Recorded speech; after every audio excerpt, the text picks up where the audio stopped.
नमस्कार दोस्तों, कैसे हैं आप लोग।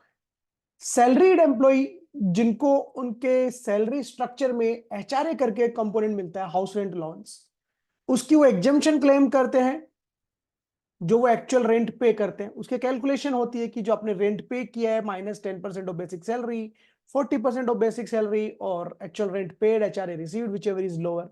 तो ऐसा करके उसकी कुछ तीन कैलकुलेशन में मिनिमम अमाउंट जो आता है वो हमें एचआरए एग्जेम्पशन मिल जाता है। एचआरए एग्जेम्पशन एग्जेम्पशन का मतलब होता है कि कोई आपको कंपोनेंट मिल रहा है जो सैलरी की टैक्सेबल इनकम में इंक्लूड है, बट उसमें अगर आपको कुछ एग्जेम्पशन मिल जाती है तो उतना अमाउंट आपकी टैक्सेबल इनकम से रिड्यूस हो जाता है और बाकी के अमाउंट पे टैक्स लगता है। आज का ये वीडियो आपको एचआरए के बारे में डिटेल में बताने के लिए नहीं है कि एग्जेम्पशन कैसे कैलकुलेट होती है, एक कंप्लायंस कराने के बारे में है जो काफी लोग मिस कर जाते हैं दोस्तों, कि हम रेंट का जो पेमेंट कर रहे हैं उसके बारे में ये।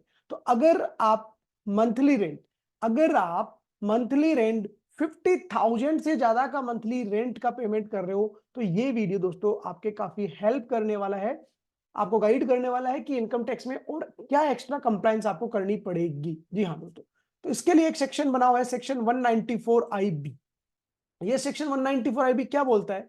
ये बोलता है दोस्तों कि कोई भी पर्सन जो इंडिविजुअल है या एचयूएफ है जो रेस्पॉन्सिबल है for paying to a resident any income by way of rent exceeding 50,000 rupees. तो अगर आप 50,000 से ज्यादा का रेंट पे कर रहे हो तो आपको डिडक्ट करना पड़ेगा, shall deduct an amount equal to 5% of such income as income tax दे रहे हो। मान लो कि आप महीने का 1 लाख रुपए का रेंट किसी को पे कर रहे हो तो उसका 5% 5,000 रुपए आपको डिडक्ट करके गवर्नमेंट को डिपॉजिट कराना है। तो क्या हर महीने हमें डिडक्ट करके डिपॉजिट कराना है या क्वार्टरली कराना है या ईयरली का भी ऑप्शन है? इसके लिए सबसेक्शन 2 में अपन देखेंगे, the income tax refer to in subsection 1 shall be deducted on such income at the time of credit of rent for the last month of the previous. तो प्रीवियस ईयर का जो last month होगा उस month में अपन सारा साल भर का टीडीएस डिडक्ट करके वो जमा कराएंगे, या फिर last month of the tenancy, आपका किराया का जो लास्ट मंथ है उस मंथ में अपन डिडक्ट करके डिपॉजिट कराने वाले हैं।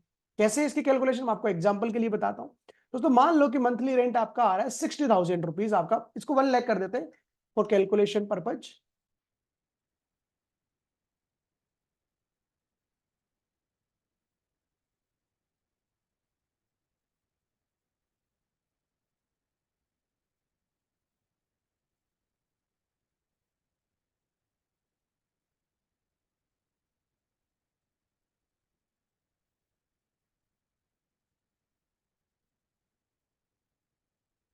माना कि आपका मंथली रेंट था 1 लाख रुपीज, अप्रैल से ही आपने उसको रेंट पे ले रखा था और अभी टेनेंसी नहीं आई है, ये लास्ट मंथ है, मार्च जो भी आने वाला है जिसका आपको रेंट ट्रांसफर करने वाला है।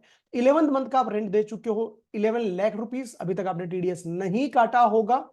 टीडीएस जो 12 महीने का बनेगा, 12 महीने का आपका टोटल रेंट होता है 12 लाख रुपए, उसका 5% टीडीएस बनेगा, 60,000 रुपीज आपका टीडीएस बन रहा है।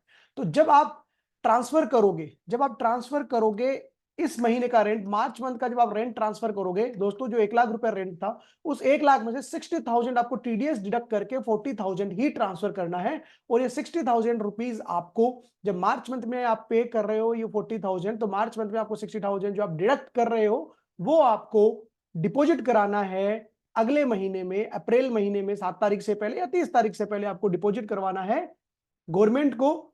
उस डिपॉजिट कराने के लिए क्या आपको कोई टेन नंबर लेना पड़ेगा? जी नहीं, आपको टेन नंबर नहीं लेना पड़ेगा, आपको आपके लैंडलॉर्ड के पैन नंबर यूज करते हुए, आपका पैन नंबर यूज करते हुए आपको ये अमाउंट डिपॉजिट कराना है। अगर आप ऐसा नहीं करते हो दोस्तों तो गवर्नमेंट आपके ऊपर इंटरेस्ट की लायबिलिटी लगा सकती है, गवर्नमेंट आपके ऊपर टीडीएस का जितना अमाउंट है उतने अमाउंट तक की भी आपके ऊपर लायबिलिटी लगा सकती है। तो आपको इस चीज का ध्यान रखना है, क्योंकि एचआरए ऐसी चीज है जो आपके फॉर्म 16 में आती है, उसकी एग्जेम्पशन फॉर्म 16 में आती है, रेंट की डिटेल आप एम्प्लॉयर को देते हो, एम्प्लॉयर के थ्रू वो इनकम टैक्स डिपार्टमेंट के पास भी पहुंचती है। तो डिपार्टमेंट के लिए ये चीज ट्रैक करना कि आपने उस पर टीडीएस काट के जमा कराया या नहीं कराया, वो उनके लिए बहुत ही आसान काम है।